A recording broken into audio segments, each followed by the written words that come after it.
Live. Hey, what is TS Talk? Yes, it's every Monday to Friday. Charlotte Preachers and Friday to Monday, Craig.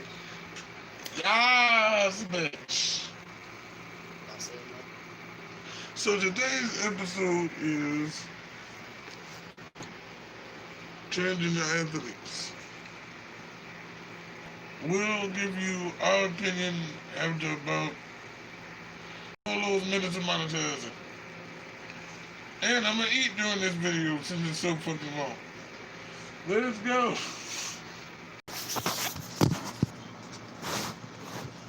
Well, you're ready, huh? Go. He wasn't jazzing.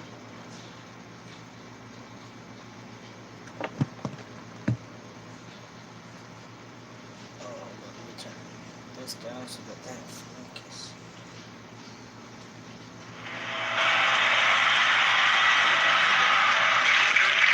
Rene Richards has become the source of international and national controversy over the past week or two. A cause celeb. The reason? Is she male or is she female? She is a transsexual. 2 years ago, she was Dr. Richard Raskin and was ranked nationally among the top 20 male tennis players for age 35. The debate over trans women in sports and athletics, and specifically over whether they have an unfair advantage, has existed for quite some time. An early high-profile case was Richards in 1976, and it led to 25 out of 32 female competitors withdrawing from the US Open in protest.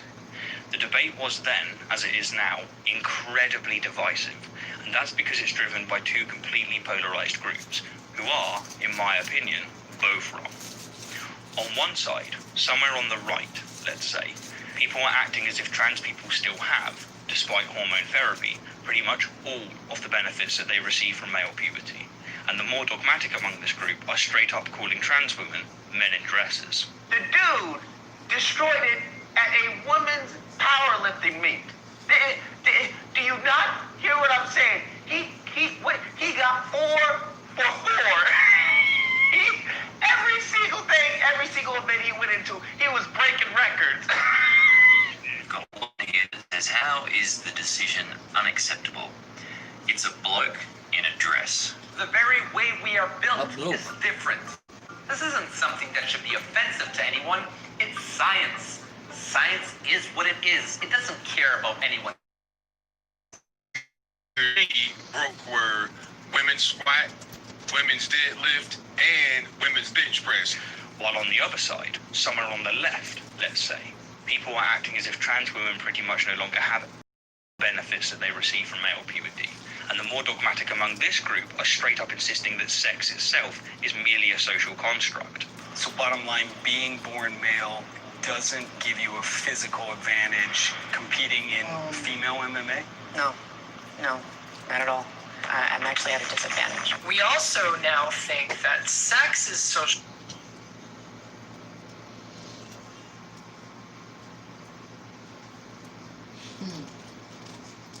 I disagree. I disagree. Depending on how long they have been transitioning for. For the simple fact that when you first start hormones, for the first couple years or so, you're still gonna have the same advantages because like it very, very, very slowly changes your body structure. And I mean very slowly. And I don't know about male to females, but me personally, I know that I've been on testosterone since I was probably on and off, but steadily for the past 2 years. But also, let's see, for a little while, basically since I was 19. And my body structure, like in my bones in my face and stuff, didn't really start noticeable changing until probably like a year ago. Did any And I'm pain come with 23. that? Huh? Did any pain come with that? No. I didn't even notice it until other people started pointing it out to me. And to this day it is, but that's a year ago, and I'm 23, and I started testosterone when I was 19, 20, 21, 20, that's, you know? So if someone's like, oh, I'm trans, and even if they have been on hormones for, okay, a male to female, had to have been on hormones for, say, 6 months. 6 months to a year. Sometimes even more than that. I'd say tops probably 2-3 years, right? You still have the muscular build of a male. Like, that's what the guy said. Science is science. Like, I hate to be one of those people because I'm trans myself, but it's a snap of, like, that's science. You're still gonna have the physical build. And I don't even positively know that estrogen changes. I don't positively know for a fact that estrogen works the same in male to females that it does, that testosterone works from females to male. I don't know if it changes your bone structure and shrinks your body up, or I don't know, because I know that testosterone drops your voice, but estrogen doesn't make your voice go higher. You have to get that surgically done. Babel.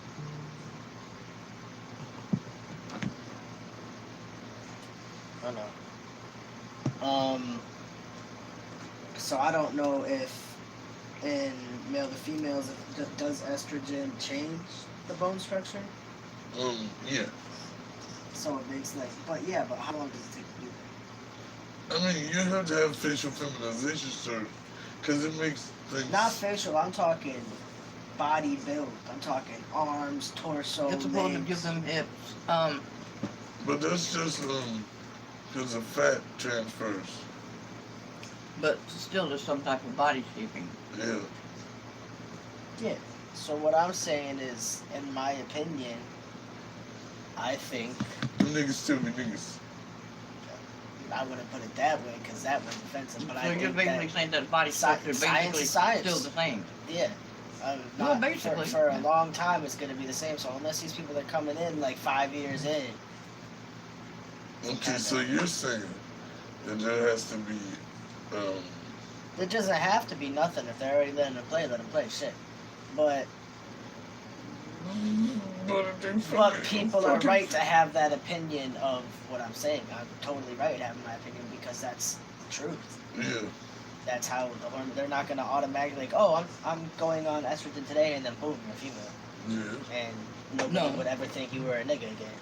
Right. It doesn't, it doesn't work like that. It doesn't work like that for years. Actually constructed. So in a lot of cases, when I want to talk about sex or gender, I use sex/gender and just run them together because there is no clear division between them. Do you think it's fair for you to compete in women's category? Absolutely. Why? Why not? I don't think a transgender athlete, male to female, female to male, whatever it may be, really has any advantage whatsoever.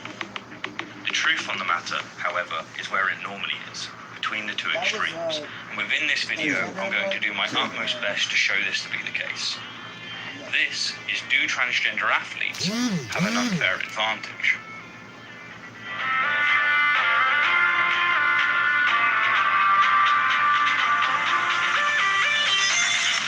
In his recent video on transgender athletes, Noel Plum spoke at length about Oscar Pistorius, and I'm going to do the same. The reason being is that his case directly relates to transgender athletes, but does so without the political and emotional baggage. Pistorius is a South African double-leg amputee who was once the center of an international athletic debate. After dominating the Paralympics, he sought to compete at the Olympics, but his request was declined due to tests revealing, among other things, that his carbon fiber prosthetics use 25% less energy than runners with complete natural legs running at the same speed, and that they led to less vertical motion combined with 30% less mechanical work for lifting the body. The way that the IAAF put it was the double amputee sprinter Oscar Pistorius is ineligible to compete at the Beijing Olympics because his prosthetic racing legs give him a clear competitive advantage. Or in other words, the the IAAF ruled that Pistorius' prosthetics disqualify him because they make him faster than what he would have been if he had not lost his legs. Now, this reasoning is critical, as it embodies both the principle of fair play and the principle of therapeutic use exceptions, otherwise known as TUEs. Stated simply, a TUE is an exception that allows an athlete to... Okay. In that case, he is fast. Because they're built like rabbit legs, and rabbits can out-hop us. What's built like rabbit legs? Right there, right? They're built like... you know, when they're amputated from the knee down, and they have the prosthetic. No. They got the, you know. No, this nigga could do pew-pews. The metal ones, Yeah, so I to know what speak. you're talking about. And they look like Bugs Bunny feet. Yeah, because of how they're built. So, their advantage. look at him run, dude. Look at this nigga run, like he runs. In his recent video on transgender athletes, Noel Plum spoke at length about Oscar Pistorius, and I'm going to do the same. The reason being is that his case directly relates to transgender athletes, but does so without the political and emotional baggage. Pistorius is a South African double-leg amputee who was once the center of an international athletic debate. After dominating the Paralympics, he sought to compete at the Olympics, but his request was declined due to tests revealing, among other things, that his carbon fiber prosthetics use 25% less energy than runners with complete natural legs running at the same speed, and that they led to less vertical motion combined with 30% less mechanical work for lifting the body. The way that the IAAF put it was that double amputee sprinter Oscar Pistorius is ineligible to compete at the Beijing Olympics because his prosthetic racing legs give him a clear competitive advantage. Or in other words, the IAAF ruled that Pistorius' prosthetic... Okay, so what do you think? Is that the same as being transgender? No. He's more being a super runner, right? Well, it depends, actually, because it really depends, because that's science, too. What you think? Try to think of how they could scientifically see if a trans person has more advantage. But like you said, it depends on what time during transitioning. That's what I'm saying, because at the beginning, you still got the Well, in the male beginning, buildup. they're the male still kind of anatomy. weak. Because it still takes, regardless, it still takes almost 6 months, almost a year to heal. Well, No, I'm not talking about the surgery You're just talking about transition. I'm talking about the hormone transition. yeah. When you want hormone replacement therapy. The surgery I don't- transition I doesn't don't- provide no advantages for nobody. Yeah, but they're saying that the legs are making them faster. Well, they are, because they're mechanical. Right. And like working like.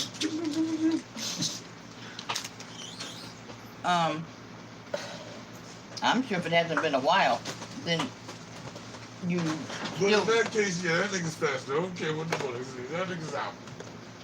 But I think that for a while you do still have. Damn that. We ain't talking about that right now, just a second. We talking about the nigga with the mechanical legs. He fast. Yeah. And he shouldn't race with regular niggas, right?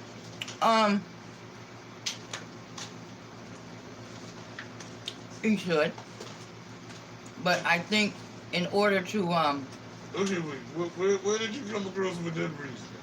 The nigga's hella faster than regular folks. how much faster is he? I don't know. Let's finish the video. Is something, I think it was, his leg is like, makes him produce like 30% less energy than he has produced. Yeah, it uses less energy, so I And don't know. 25% is something else because of how it's angled, so that he doesn't have to lift his leg as much. So maybe he should get a delayed start. because if he's that swift. But then it would have to be something kind of long. It couldn't be anything like a 220 or 440, which is one time around the track. Because it is out, so. And because they would almost have to give that much of a lead. So yeah, run the footage. Disqualify him because they make him faster than what he would have been if he had not lost his legs. Now this reasoning is critical, as it embodies both the principle of fair play and the principle of therapeutic use exceptions, otherwise known as TUEs. Stated simply, a TUE is an exception that allows an athlete to use, for therapeutic purposes only, an otherwise prohibited substance. But here's the crux. They're only granted provided there is no unfair advantage given to the athlete by taking the substance or using the method.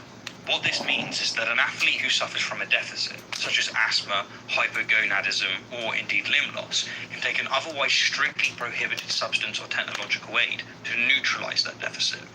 If the TUE brings the athlete back up to 100%, that's fine. But if it pushes them further, say to 101%, that's most certainly not fine. Now this might seem pedantic to those not interested in athletics, but in the athletic world, 1% is absolutely massive. Just take for example the 2016 Olympics. The difference between first and second place in the men's 100 meter sprint was 0.8%. In the marathon it was 0.5%, and in the long jump it was 0.1%. And this is why TUEs are monitored with precision. Anyhow, back to Pistorius. Shortly after the IAAF rejected his request to compete at the Olympics, a collection of experts criticised the cited study for only testing Pistorius' biomechanics at full speed while running in a straight line, unlike a real 400-metre race, and for not accounting for the disadvantages that he suffers, such as having trouble leaving the starting block. And as a result, Pistorius' ineligible status was lifted.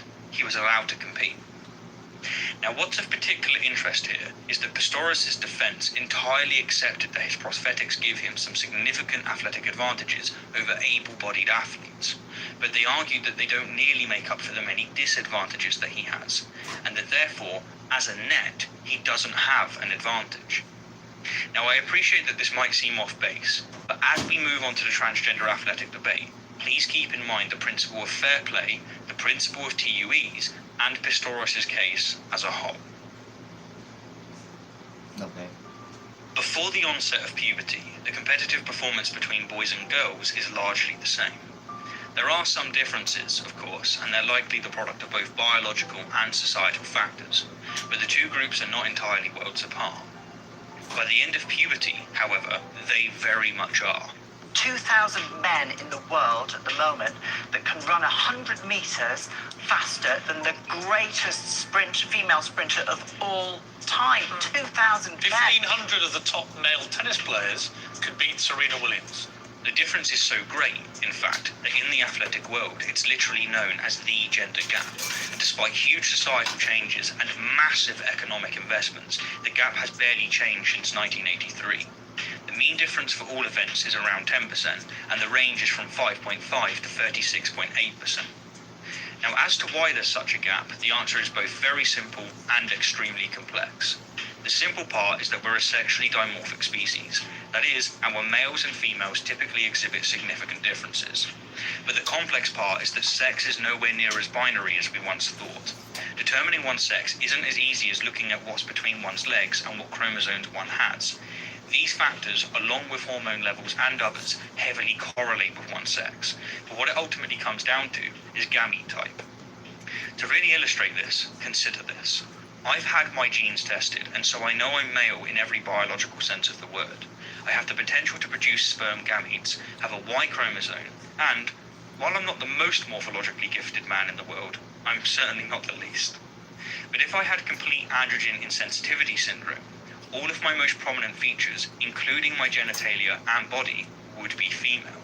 And without scientific advancements to show otherwise, you and I would mistake me as one. I was born with androgen insensitivity syndrome. What this means is that my body is female, but is atypical For example, my chromosomes are XY, and when most women have XX, I also don't have a uterus like some most regular girls have. The effects of this condition are so profound, in fact, that many with it are not diagnosed until their teens due to the absence of menses and body hair. Now here's a really interesting and highly relevant question. Which division do people with this condition belong in? The men's category or the women's? And more importantly, why? You see, I absolutely understand why we have and still do categorize sports based upon sex, as it's simply the case that the vast majority of males have significant athletic advantages over females. But strictly speaking, it's not due to their sex. It's due to factors that heavily correlate with their sex, such as height, width, heart size, lung size, bone density, muscle mass, muscle fiber type, hemoglobin, and so on. Or in other words, sports are not segregated due to chromosomes, they're segregated due to morphology. Now as it turns out, it's hormone levels, and specifically male puberty, that is the primary cause of such differences. To illustrate this, let's take another look at the junior world records, but this time highlight in pink those owned by girls and in blue those owned by boys. Now these are just 4 events, and I've picked them because they're a good mixture of explosive, endurance and height-based competition. And to be clear, I picked them before analysing them. I also, of course, acknowledge that there's only so much that we can ascertain from these results, as it's hard to determine to what extent societal and cultural factors have played a role. In the 100-metre sprint, the gap is, in percent value, significant from the age of 6. That is, interestingly, long before male puberty. The gap shortens considerably at ages 9 to 10, when girls are statistically taller than boys, but once male puberty sets in, the gap becomes insurmountable. Likewise, in the 1500 metre, boys consistently outperform girls, but again, it's not until male puberty that the gap becomes staggering.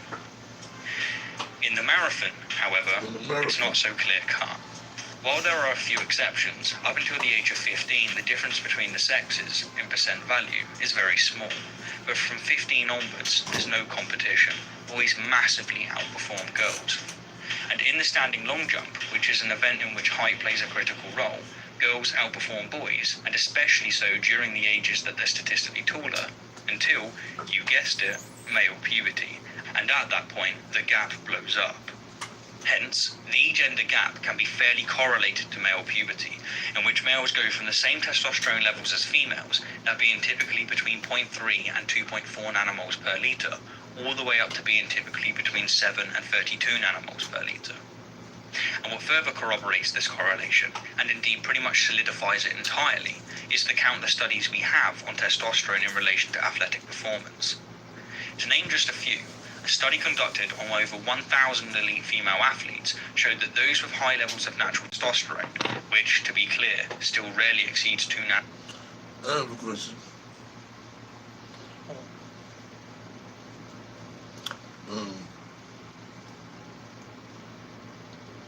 If you're on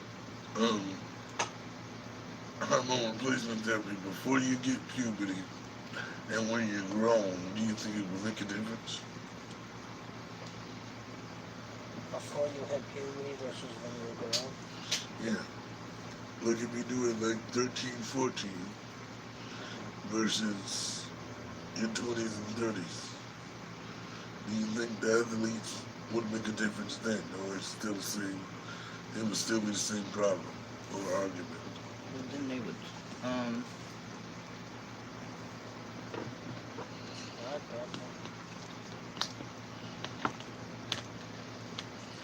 probably be a little less different.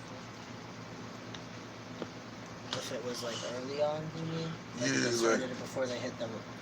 Yeah, like 9, yeah. Yeah, probably because that would have blocked out the other puberty.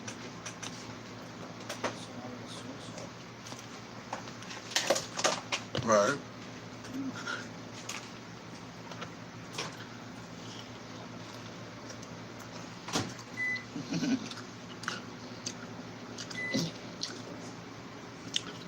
I mean, what do you guys think? Leave in the comment section.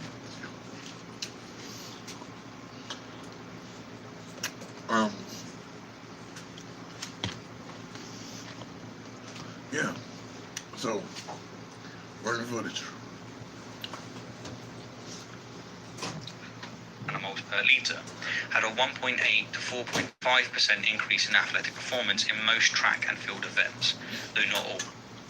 Another study, this time on 62 postmenopausal females who were given testosterone levels of 7 nanomoles per litre, which is that seen in pubertal boys, exhibited a 4.4% increase in muscle mass, a 3% increase in blood hemoglobin, and a staggering 12 to 26% increase in muscle strength compared to a placebo group.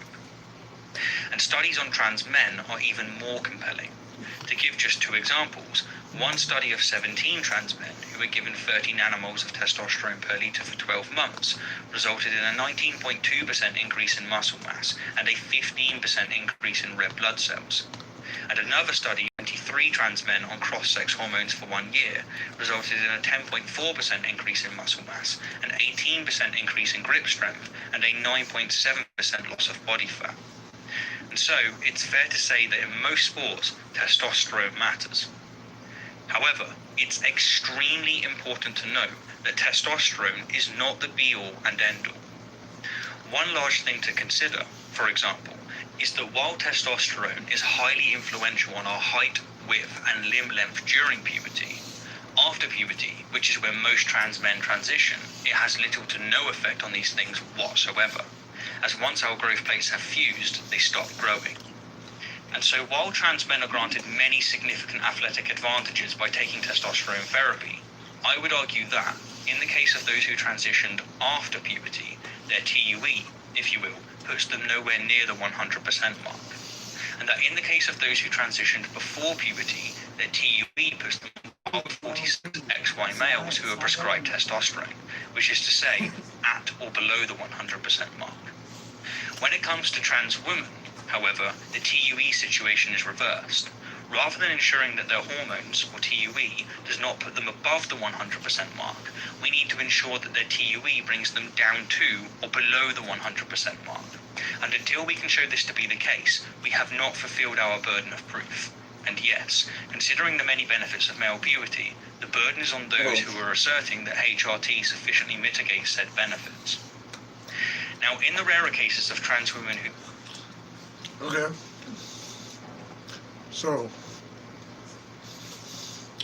do you think it's different for the trans men than the trans female?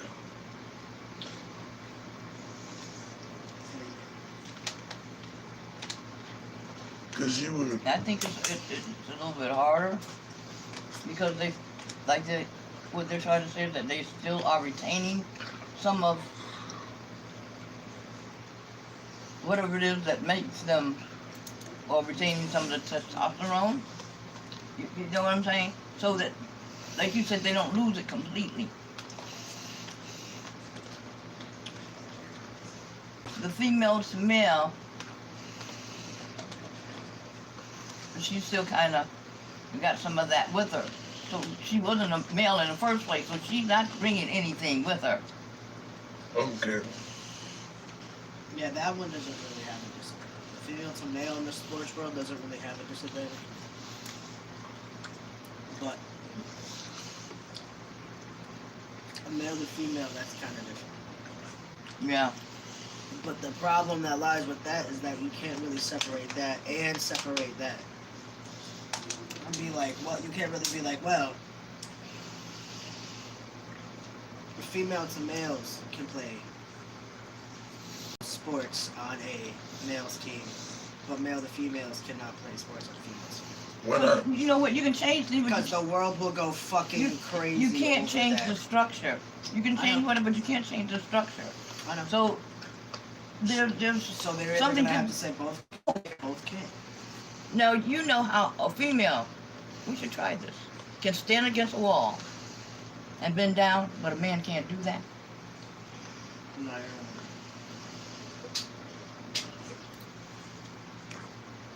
I think that's what it was. Allegedly. Because of the structure. So there's still things. When you become a female, does that change too? You feel what I'm saying? But so, or is it the fact that the structure that he has had as a male, he still has that structure, which kind of how he was saying that because of the disadvantages or other disabilities that he has, it kind of balances things out.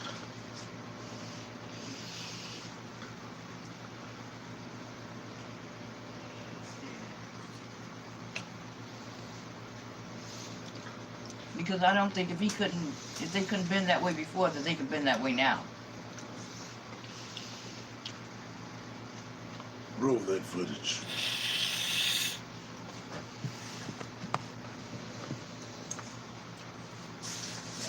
Transitioned before receiving male puberty, I'm currently convinced that the burden has been sufficiently met.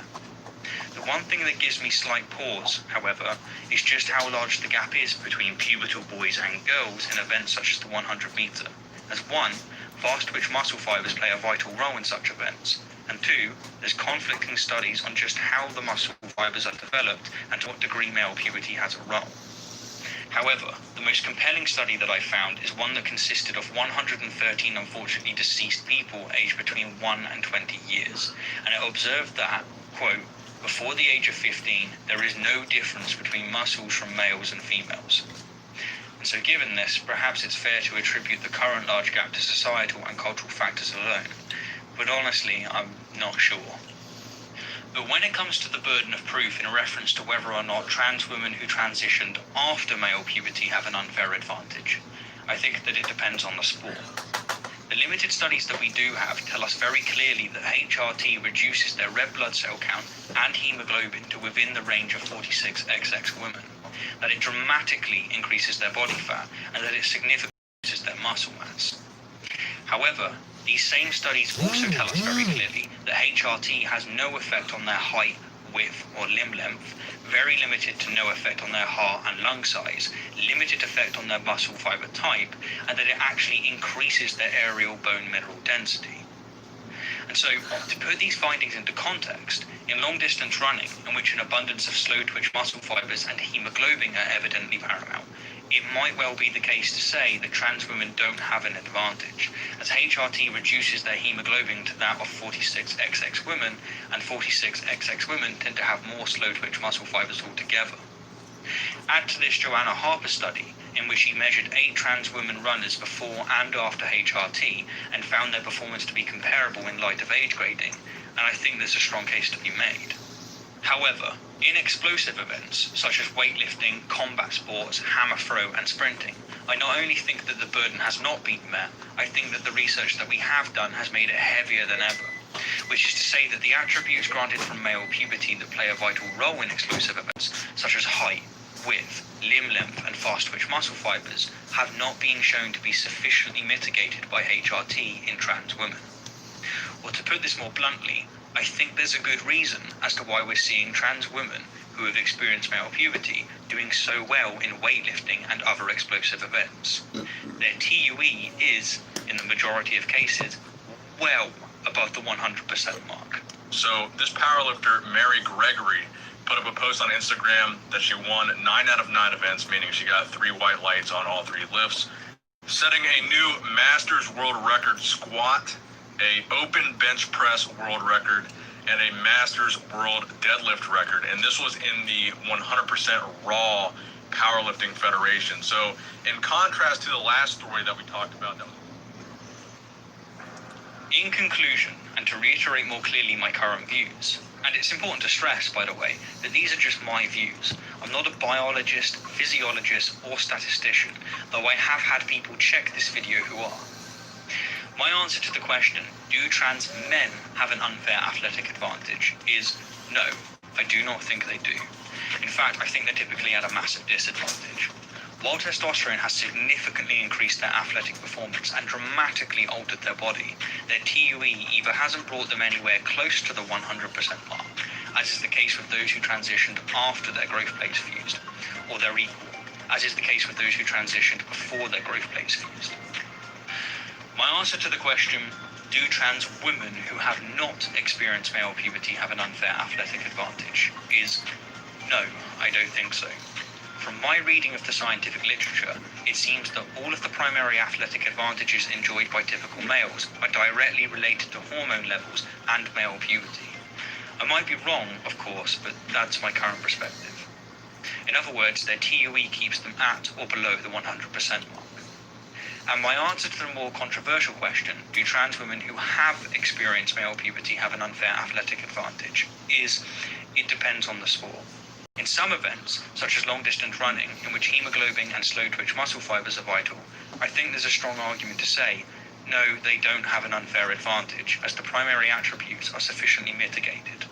But in most events, and especially those in which height, width, hip size, limb length, muscle mass, and muscle fiber type are the primary attributes, such as weightlifting, sprinting, hammer throw, javelin, netball, boxing, karate, basketball, rugby, judo, rowing, hockey, and many more. My answer is yes, most do have an unfair advantage. There are exceptions, of course, just as there are exceptions to everything, but far more often than not, their TUE in such events does not bring them down to anywhere near the 100% mark. Now, considering my recent kerfuffle, I think it's worth adding the following clarifying statement. I am not opposed to trans women who have experienced male puberty competing in the female category of some events because they're trans.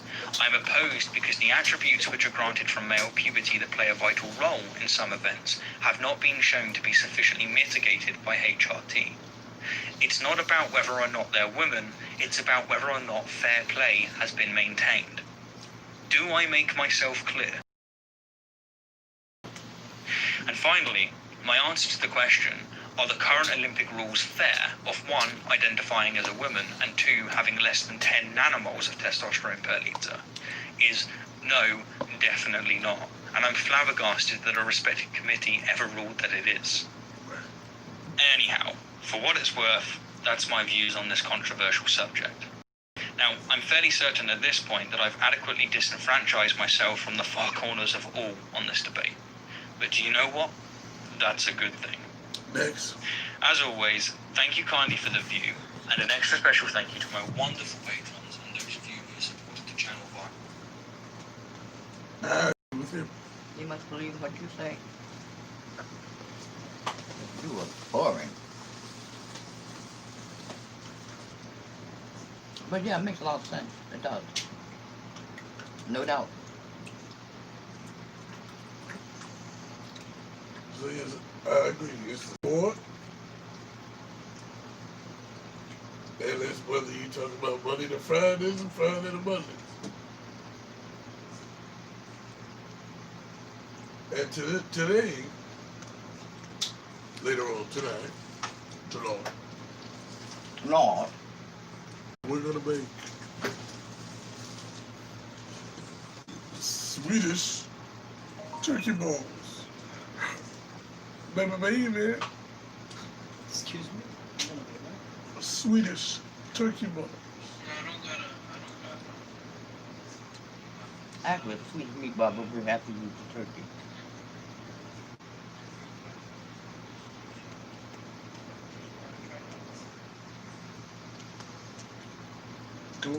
Mushrooms have no taste.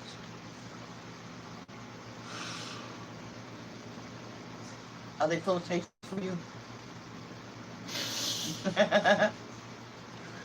He opened it all. And I picture that that's how clams taste. You said next video? Because those were tough. These transgender athletes are straight up lying. Let's get to it.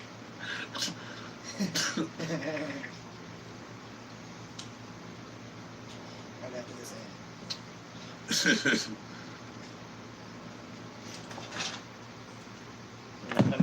Oh, we got a lot of meat in here. Yep. Mushroom. Yeah, I want to talk about. Looks like we got to do this again because apparently Rachel McKinnon, who is a trans cyclist, has won yet another competition. What, as you understand it, is their problem with you competing? I'm legally and medically female, but the people who oppose... Stop. Oh. She's legally medically female. Does not mean she's biologically female. She's still biologically male. Okay. Oh, see? She's very careful. Thank you. Okay. Medically just means that on your paperwork it's okay. But the people who oppose my existence still want to think of me as male. Think of me as male. A transgender man is a female who identifies as a man. Yeah. Okay? A transgender woman is a male who identifies as a woman. You have to understand the difference between sex and gender. Gender is a spectrum, okay? People show traits of femininity, androgynous. That's in regards more towards characteristic behaviors. Sex is a matter of biology, and it's about your gonads, it's about your chromosomes. These are things that are generally immutable, meaning you cannot change them. That means that a male, no matter how much they transition, will never become a female. You can't change your chromosomes, you can't change your internal organs. A lot of this stuff aren't mutable. Your femaleness, the fact that you're a female, isn't based off of any paper or what a legal person says. It's based off your biology. You can say you're a female all you want. Ladies, if you went on a date with a dude and he said he was 6'3", and you show up and he's 5'2", and you'd be like, you're not 6'3" like you said. And he's like, well, my paperwork says 6'3". It's a matter of biology. It doesn't matter what the paperwork says. The reality is still the reality. And so there's this stereotype that men are always stronger than women, and so if you think of trans women as men, then you think there's an unfair advantage. Again, very careful with language. There's this idea that all men are stronger than women. Nobody has said that. No, again, if I get in the ring with Ronda Rousey, she's gonna have her way with my butt. She will. She's gonna tear into my butt. She is. She's gonna do what? She's gonna tear into my butt. Why would you do that? Because she can. Because she's stronger than me. Because she can. What's she gonna have? Ronda Rousey about to get rowdy up in my butt. Why are you so happy about that? Some niggas are rowdy. I'm Ronda. I'm pretty sure some motherfuckers are gonna hear that. They're gonna be a Rousey. Oh, gosh. I hate myself for that. So this idea that trans athletes feel like it's fair for them to compete, that there's no biological difference. And so I said, cool. But I also have a question. Why is it always transgender females who are always winning and breaking these records? Why isn't it men? So here, we have this article from Pig News that says 10 transgender athletes explain why it's fair to compete. So first up, we have Rachel McKinnon, a two-time world champion trans cyclist. She's been competing against women. Let's go to the next person. Transgender triathlete Chris Mosier. He is a transgender man, meaning he was born a female, transitioned to man. He has won absolutely nothing. So that's 1 for women, 0 for men. Transgender fighter, MMA fighter Fallon Fox, who has... Say that one more time, please. Maybe he's just not good at it. I don't think they understand. Say it one more time. He might just not be good at it. It may not have nothing to do with shit, you know? Right. It's like Susan Lucci. She was nominated 100 million fucking times. 6-1. You rude little bastard, though. Most of wins by TKO, knockouts in the first round. On the other side, we have a transgender man, meaning born a female, transitioned to man, Pat Manuel, who made history in 2008 when he became the first transgender man to professionally box. What's his record? 1-0. He's only had one fight. Who did he fight? A fighter who was 0-7. Never won a fight. Laurel Hubbard, who has won a few gold medals and beaten politicians who has competed in the Commonwealth Games. She's broken records. Of course. The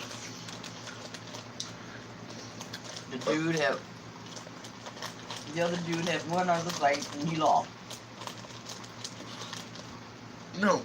Yeah, sever. Who? The dude this last one fought against?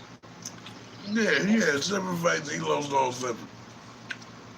So he deserves to lose in that one. Right, but it's because of his win to lose. You rude motherfucker, you.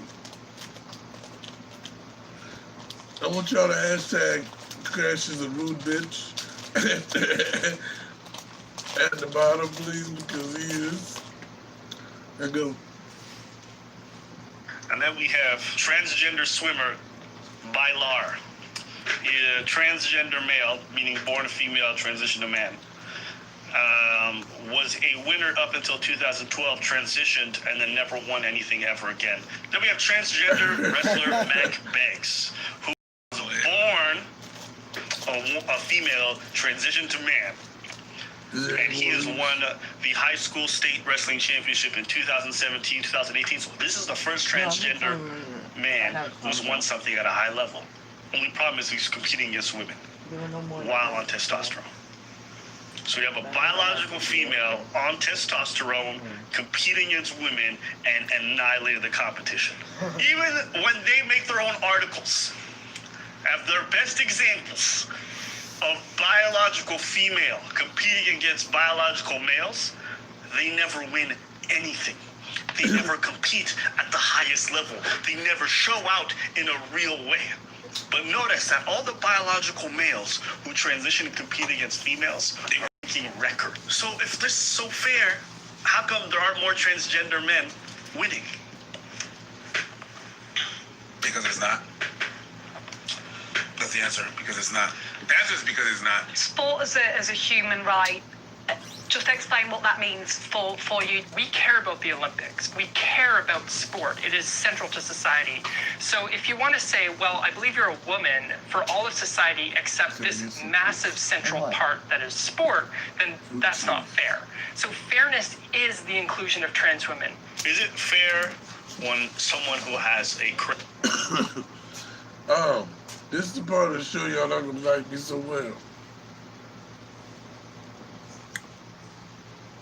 They suck. It's just certain shit that, I don't care what gender you are, you suck at it. Like for instance, there was one period of time that there was no good white rappers that were signed to a major label. That was just truth, right? Yeah, now there's a ton of ones that aren't good that are signed to a label. True, because there's a ton of niggas that are sucky too, but we're not supposed to suck.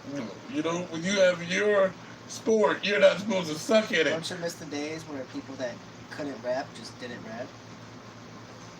No. I do. Because that gives real rappers breaks. Nigga, if it's just 5 rappers, this is a lot of rapping you got to do to keep up with these little niggas that help us take breaks for that good music to come through every now and then. Because you just get used to it and then you get spoiled. But just like battle rap, you can say what you want. There are a couple of exceptions, but women as a whole suck at battle rap. So maybe at these sports, us, me and you. Grapes. Can you play the video? But I just think if you suck, you suck. And as a whole, them niggas weren't no good at what they was doing.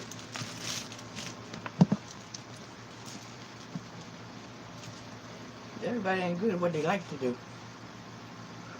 Well, Y'all that talk so long, the video has to know the game. Biological advantage, gets into a UFC ring and cracks the skull of a biologically female, not because the male is more talented, but because the male is stronger, faster, and better built for fighting sports. Ask any athlete if they want to compete against males, and they all tell you no. It's not because they don't work hard enough, because I would never insult female athletes that way. It's because they understand that there is a biological difference between them and their male counterparts. So when you sit there and you say it's unfair to me to not let me, I'm like, no, it is unfair to let you participate in that sport. Do you think you'd have been a world champion cyclist if you hadn't transitioned? I don't think I am a world champion because I'm a trans woman. I put in the work. Who are you talking to? Who are you talking to? This woman asked you a simple question, and you going off left and right. Who are you talking to? Put in the work. What's wrong, bro? You good? You like that? Yeah, it looks like me. Yeah. I'm sorry. I'm like, oh shit, that's me. Hey, you inspired me. Don't it feel good though? Do it again. Who are you talking to? Telling me to feel it again. Who are you talking Put your hands in this shit. More on the shoulders. Who are you talking to? This girl's bugging, yo. Yeah, man, she's bugging, but she's not answering the question. You can admit the fact that you work hard, also admit the fact that you have a huge advantage because you're a male. Yeah, both those things can be true. And you can still, you can still work hard. And again, we have to remember, I lose most of my races. I've lost against the specific cis women complaining about me being unfair. Yes, you, a regular male who trains hard, lost against the top level athlete females. It's because you're not that good. Because if you were, you'd compete against males and you would get destroyed. The men's 100-meter record is 9.58 seconds. The women's is 10.49 seconds. There is an undisputable advantage for men in sport, isn't there? If we talk about men being faster than women, we have to be very careful what we're talking about. So the example you gave was in most speed and strength sports, they have a 10% to 12% advantage in most scientific opinions. At the elite level, right? Which is what you compete at, you goddamn goober. Who are you talking to? Did you not just win a competition and a gold medal? Who are you talking to? Who are you talking to? At the highest level, yes, where you compete. You mad man? What's wrong, bro? She's out here trying to, pretend she's righteous when you are being disingenuous. Yeah. So when we look at the very best athletes in men and women, you see this roughly 10 to 12% gap. But if we're talking about like the average man, no, that's when not we're true. talking about the IATP, we're talking about the elite level, aren't we? Of course. If you look within a single sex event, the difference between first and eighth is very large. And the difference between first and first between sexes is often smaller than the difference between first and eighth within a sex. What are you talking about? What are you saying? What are you saying? How does that even? That's not even a point. And no, the top man and the top woman, there's a gap. There's a huge gap. Even the eighth man and the first one. There's a reason why Serena Williams lost to the 200 ranked man. It's not because Serena Williams doesn't work hard or she's superly talented or she isn't the best at her sport. It's because men just have a physical advantage. It's a different sport. Period. Men's tennis and women's tennis are completely almost two separate sports. So I'm like, if I were to play Andy Murray, I would lose 6-0, 6-0 in 5 to 6 minutes, maybe 10 minutes. Like, no, it's true. It's true. It's a completely different sport. The men are a lot faster, and they serve harder, they hit harder. It's just a different game. And I love to play women's tennis. And I only want to play girls because I don't want to be embarrassed. I would not do the two.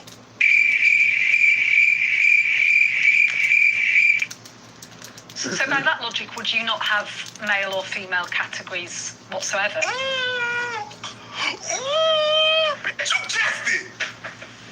You was right. I think that's a great question. I think that's a different question. I think that's Who are you talking to? That's a different question. Answer it. So I think it's not fair to trans people to say, well, in order to fix whether to include you in sport, let's just radically shift how we do sport. Isn't that what you're trying to do by competing? That's what you're doing right now. Allowing you to compete is radically changing the sport. But you don't want to do that because it's not fair to you now. Ooh, okay. Boo-boo, honey, chicken, cherry, child, honey, bunny, bunch with a cherry on top. No, boo-boo. No, honey, bunny. That's where you got me fucked up. It's really some selfish about you. Don't give a shit about the sport. Don't give a shit about women. You don't give a shit about men. You just give a shit about you. And you winning. That's what you give a shit about. This study by the Swedish university, the Karolinska Institute, which I know you've read closely, it does say that there's very limited change in thigh strength 12 months after transitioning and taking testosterone suppressants. Thigh strength, as you know more than anyone else, obviously a huge thing, particularly in sport, but particularly in track cycling. Do you accept that there may still be an advantage? Is it possible? Yes. However, range of body sizes and strength levels within a sport, you can be successful with massively different body compositions, even within my sport. So again, a British example would be Victoria Pendleton. Teeny tiny skinny legs, best in the world. The exception proves the rule. If I look at NBA players and I look at the average height of some of the best NBA players, they're pretty much all over 6'7". Every single one of them. The top 10, all of them over 6'7". Now, have there been 6 feet tall NBA players who've excelled and done extremely well? Of course, but they are a small minority. I would not look at them and say, hey guys, That's the norm. height is not important. We can all, of course it's important. There's a reason why NBA scouts, when they look for players above a certain size, a certain. These things have a huge impact on how skilled and how good you can be at the NBA level. For her to sit there and to make this argument. Is it more important that trans women feel that they're included than to maintain a category within sport? I think you're asking me, is like trans women inclusion more important than fairness in sport? But again, my point is that trans inclusion is fairness. It is unfair to exclude legal and medical women, trans women, from women's sport or part of society. So this is much bigger than sport in that it's... Why don't they just have their own category? Just sex men and women. That wouldn't be wrong, right? I mean, you can think about it. The Paralympics are people that are disabled that can't be able enough to be in the real Olympics. So if you are disabled with body... Fuck it, let's just do fucking trans Olympics. Then everybody can be happy. Yeah, the fuck. I feel what you're saying. No, that's a good idea, but it's stupid that we should have to go through all Right. that to You make shouldn't have to everybody do happy. that. Yeah. Like, it's a great idea, but it's dumb that we have to go through all that to please everybody.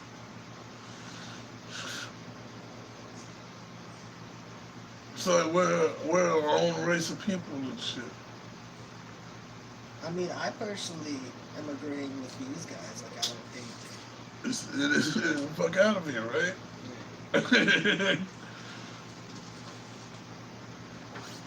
But I think it's a different conversation when you do disabled trans people because there's already things we can't do anyway. So does that give us a disadvantage? You ain't got to worry about y'all being Olympic. Not their Olympics. Well, no, fuck us, right? Yeah. Well, they gave you one of your own. Yeah, but what about trans people play in the Paralympics? Do you think that they should be separated too? Or is being trans a form of a disability?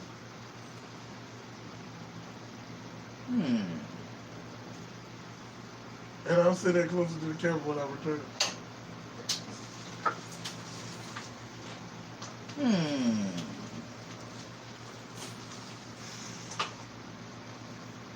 Because we have to go to the doctor to say that we have this, which is being diagnosed with something that we self-diagnose ourselves with, right? Yeah. Not to be a bitch, but let's go there. We have to make other people believe our own reality, right? Because if we don't, then it doesn't work. No, fucking No, but think about it. I have no clue what you're talking about. Okay, let me break it down. No, because there's many of our subscribers like you and some like me that understand it and some that needs to understand it. But check it out. If you have to go to a therapist, the rapist,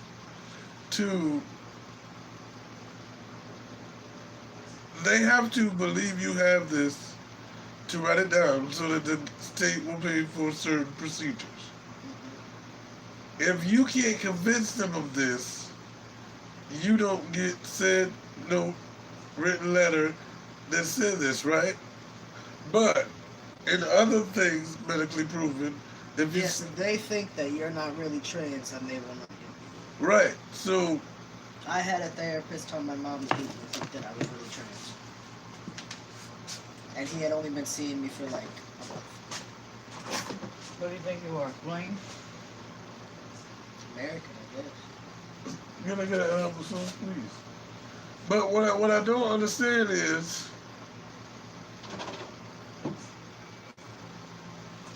How can the therapist tell you how you feel?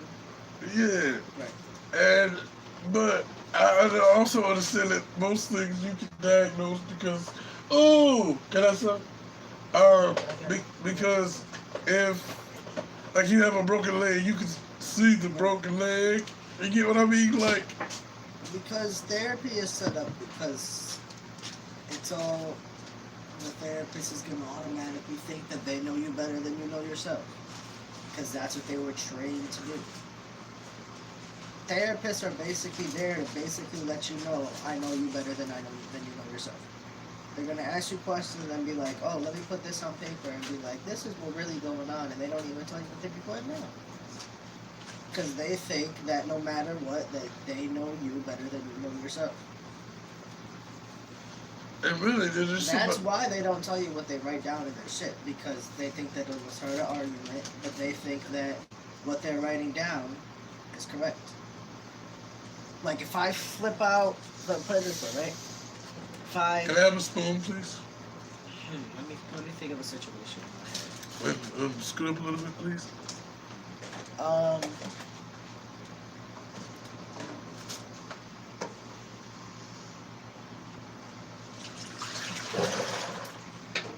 So say like someone dies recently, right? And me and my mom get into a big ass argument because she owes me $20. And I'm pissed about it because I really needed the $20 for something, blah, blah, blah, blah, right? And we go to therapy about it. The therapist is probably going to write down, pissed because dad or somebody that they care about, blah, blah, blah, recently died, going through a hard time, taking it out on mom. When really, it's really about the fact that I wanted the $20 fucking dollars. That's what therapy is. Therapists thinking that they know you better than you know yourself. And sometimes they're right, but a lot of the times they're not. Well, you know, most times it's because we don't know ourselves anyway. And when you have a conversation with somebody, it's actually supposed to mirror them, right? A therapist would hate to see their patient in themselves, and then they would have to take therapy. But that's what you're supposed to do. They don't. Huh? They don't. But they know that. That's why they can't do that. Because if you have, let's say you got 20 patients, and they all have a problem, which you have had a version of that problem. Right. If you're able to see that, then you'll be just as fucked up as them. That's what I'm saying. So they look for a deeper reason, but sometimes it's just not a deeper reason. It's a way to separate themselves from you. Fucking $20. It's a way to separate themselves from you. Just like police try to do. They try to say, this is right, this is wrong. And then you have certain police to be like, you know you're not supposed to do that, but if it was me, such and such and such. Right. Because they try to... I used to be a human first. Right. Before I learned how to uphold these stupid rules sometimes that we call laws. Can you give me a spoon? Oh, I'm sorry.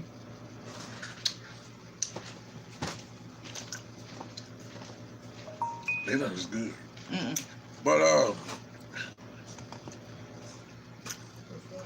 yeah, I do think that it's crazy.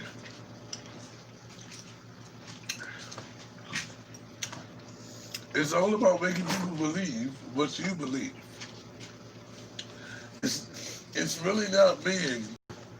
That's why they have you go through all of this shit. The therapy, the years of talking to you, to make sure that you have convinced yourself this so that you can convince other people. Yeah, the first therapist that I ever went to see when I was 17, because when you're underage, apparently you have to go to therapy for at least 6 months before you can be put on testosterone. Right, because you don't So I know was like, fuck it, yourself. I'll do this therapy. And the first therapist I ever saw told my mom that she did not tell me none of this. Did not never say nothing like this to me, just continued on her meetings, but apparently told my mom, this is what my mom said at least. Apparently told my mom that he did not think that I was transgender. You did not think that I was transgender. Where did you tell her you thought you weren't? But now here I am on testosterone, and now I haven't cut in over 2 years since I've steadily been on testosterone. I'm way more comfortable with my appearance and how my voice sounds. And but back then you were gonna tell me that you didn't really think I was trans. But I'm like now he's on emotionally some doing 10 Doritos times and ranch, right? And now I'm emotionally doing like 30 times better. Before you was so right. And that's what I didn't like hearing that when my mom told me that. I was like, what the fuck? But Did you yes. continue to see him? Huh? Did you continue to see him? I had already been done seeing that nigga. She told me this like a year ago. I haven't seen that since I was like 17 still. 18. Oh, she told you after you stopped seeing him. Oh, yeah. But it's crazy. But I stopped seeing him because I was in a program, and then I stopped being in that program. Well, and it's crazy. He was wrong. And it's crazy. I just figured that out. I'm doing this video. That's why you have to do all that. Because you have to convince yourself. Mm-hmm. Because why do you think the biggest conversation in the trans community is passing? Is what? Passing. Which means passing as what you're trying to portray. So It got big in kids because kids don't know nothing about it. When no one come out and say, I'm not a boy, I'm a girl, and they're like 3, 4 years old. What can you say? No, you're not. no, but that's what 99% of them say. Yeah, they do. That's what I'm saying. Then you look into it with them. That's what I would do as a parent. I would be like, all right, if you're gonna think all this, let me explain to what it. Like, Yeah, like that. Y'all gotta be like, let me explain it to your young so you figure it out. all right, next video. But I really do believe that can you transition and not have any of those? Just let me know. Like usually they say, if you don't have gender dysphoria, you can't be trans, right? Do you think that's true? I'm a cookie. So transgender trans stars speak out as critics allege unfair advantage. Ask Blake where you put the cookies. Oh, right over there. Oh. Huh? In the Super Bowl. Red Bull. Yeah, grab a little cookie. Fuck, I love it. Someone with some big ass hands. Right, some with big ass hands that could grab ball. Don't even go there, nigga. Bro. All right. Next video. Alright. This is called Transgender Track Stars Speak Out as Critics Allege Unfair Advantage. Alrighty. Exclusive. 2 transgender high school runners, well, they're kicking up dust in Connecticut, taking the top spots at the state girls championship, leaving parents wondering if they have an unfair advantage. Lindsay Davis is here, and you sat down with the track stars to talk all about this. That's right, Michael. We're talking about a subject that's so sensitive that Andrea and Terry, who you're about to meet, felt when it was time to tell their parents that they're transgender, they each revealed it by text, and now they have gone public with it, and they're facing opposition from people who say even though you may feel like a girl, you need to compete against the boys. Terry Miller and Andrea Yearwood dominating the competition at the Girls Track and Field Championships in Connecticut earlier this month. coming in first and second place, respectively. And while it was a state race, their wins are making national headlines, not because of what they did, but because of who they are, two transgender girls. When was the first time that either of you found any kind of opposition to you participating on the girls' team? I was expecting it, so every day I'll go home, search up Track and Field High School, Terry Miller. Because you wanted to know what people were saying. Yeah. Some of those comments were harsh. Critics complaining that Andrea and Terry both have an unfair advantage since they were born boys. At what point do you decide, actually, it's more appropriate for me to be on the girls' team and competing with other girls? I decided that the summer before 9th grade. They've both started hormone therapy and say that for the most part they've been welcomed by friends, family, coaches, and administrators with open arms. But there is some backlash from parents and students. 2 petitions were even started in an attempt to change the current rule of the state's governing body of interscholastic sports. The rule states that students are entitled to participate on a team based on their gender identity, how they identify. The girls athletes are at the physical disadvantage compared to the transgender female. Bianca Stanescu started one of those petitions after her daughter Selena lost to Andrea and Terry at a track meet in May. They have naturally testosterone within their body that has been proven to give a... First of all, the way she sounds.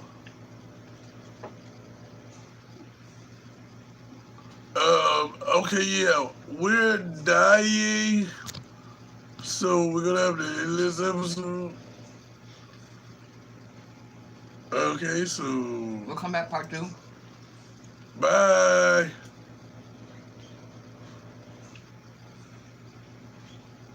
You gonna do your... Oh. Yeah, Spirit Monday through Friday, Charlotte Preachers. Yes. Yes, mother of God. Yes. He's not gonna do that.